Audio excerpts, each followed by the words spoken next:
Well, hello, and welcome to our latest video. Yes, another string to Julian's bow. You thought he was just a cyclist and a YouTuber and a writer and a podcaster, but no, he is also a musician of some renown. Well, actually, I'm not a musician of any renown at the moment, because this is a sequence of new videos that I thought I'd start, which is Learn the Guitar with Jules. Yes, now, you may know, if you are a regular viewer of my channel, that I'm 66 years old. You may also know that I'm totally unable to play any musical instrument whatsoever.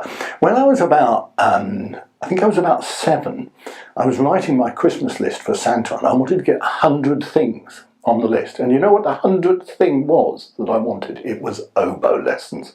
And did I get that from Father Christmas? Did I? Fuck. So I have never learnt an instrument, and I thought now is the time. I was talking with my mate Jim the other day, who happens to be a little bit older than me, and he also had the same ambition about learning the guitar. So he went out, wait for it, and bought himself a Fender Telecaster. Can you imagine that? A Fender Telecaster, the same guitar, not quite the same guitar, but the same make and model that Bruce Springsteen and various other people have played. But I was not in a position to buy a Fender Telecaster, nor was I entirely certain that I would actually be able to learn to play it and therefore justify the cost. So what I did was reached out to a couple of mates. I didn't ask if I could borrow a guitar, but my mate Andy very kindly said, I have a guitar that I will lend to you, and he very kindly lent it to me. And here, folks, is the guitar. So we're ready to start. Well, we're not quite ready to start. We're almost ready to start lesson number 1. But the first thing I had to do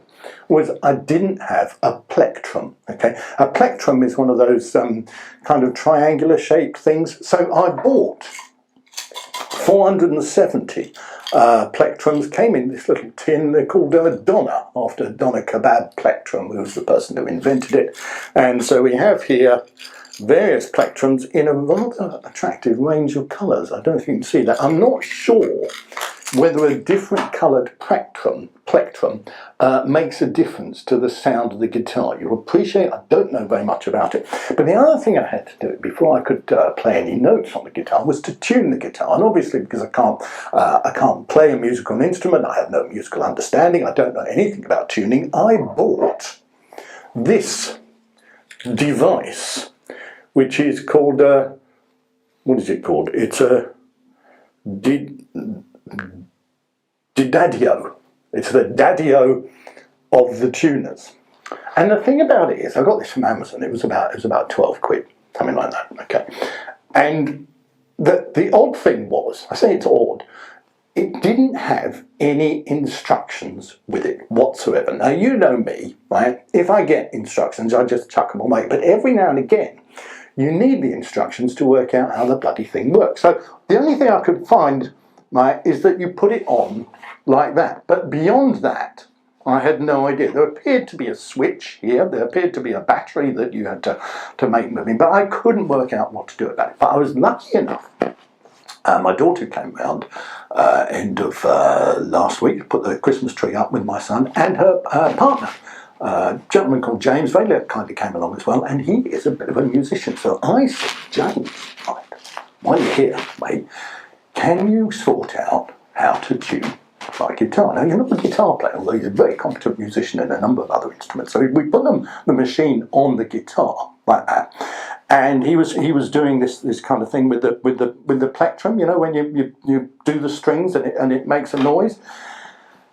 And it didn't seem to be doing anything, and we were messing around with it, and then we realised, you'll be surprised about this, there's a little bit of plastic covering it, you see, and of course that plastic had some writing in it, so you had to take the plastic cover off so you could see what it was supposed to be saying. So what it does is, right, when you play a note, when you pluck a string or plectrum a string or whatever it is, it comes up on here as the letter, and then it shows a kind of green or a red band, and you tighten up these screws here. I'm not sure what they do, but you tighten up these screws, and then it produces the proper note. But the trouble is, you see, well, it's making a bit of a noise there, isn't it? Is that my microphone? The trouble is, if it comes up and it says, okay, the letter A, right, I mean, the note A, if you know what I mean. I mean, I have no idea what the note A is supposed to sound like. So they say, well, it's in tune, but I don't know, is that the first string? Is that the second string? I mean, if it's A, B, C, D, A, F, and there were 6 strings, that makes 6 notes. But James was looking at it and he said, you see, there's a G, that's a G note. Now, how can that be a G when there's only 6 strings? You'll appreciate I'm not very knowledgeable about these kind of things. So anyway, James said, that's it, I've done it, I've tuned it. And I said, brilliant, mate, thanks very much. So take the tuner off, like that, and the guitar is ready to play. Okay, I've got it. I'm holding it. I think I'm holding it in quite the right way. I'm not Jimi Hendrix, so I'm not holding it. Is it upside down, or Paul McCartney? He was the same, left-handed, holding it down the other way. I'm holding it this way. I think this is the way you're supposed to hold it. I've got the plectrum in my right hand. I think that's right. My left hand, I think, is the one that goes on the strings, you know, like that. And then I'm going to start playing. So that's the end of lesson 1. Make sure you tune in to lesson number 2. Where Julian works out if he can actually play a note. So I'd like to thank you for watching this video. Please tune in next time. In the meantime, I wish you a very Merry Christmas and a Happy New Year. Thanks for watching and see you next time.